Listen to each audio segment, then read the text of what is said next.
Well, anyway, I found out from my doctor, at least he said I was bipolar, and I think it was because I was talking. But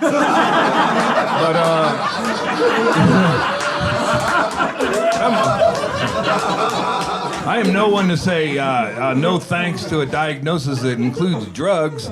So I got some drugs, and that was all right. And I got on mood stabilizers for a while. And I still thought about suicide, but it was more logical. And it was like, man, you've already late for the gig, man. You got to hit it. So I stopped doing those. And you ever get a really good idea and then you just don't act on it, and then somebody else does it and gets attention, and you're like, oh, fuck, I had that idea. Motherfucker.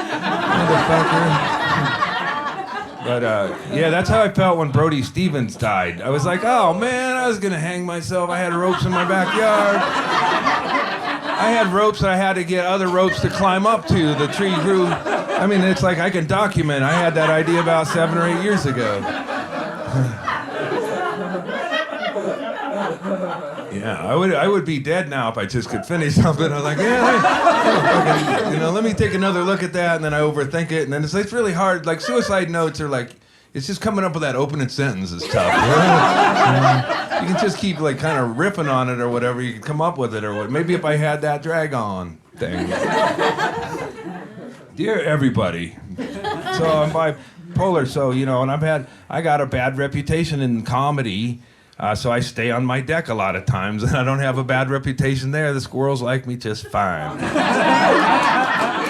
Work well in comedy clubs or with expectations of laughter or that kind of bullshit. But found out I'm bipolar, and that's good news. And it's because I got a bad reputation, and people think I'm an alcoholic. It's not that. I have a mental problem.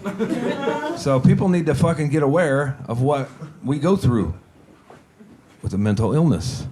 But it's a good excuse for everything you've ever done wrong in your life. Like, I've done some weird shit, I crawl through dog doors occasionally to get pills or whatever, and it's not,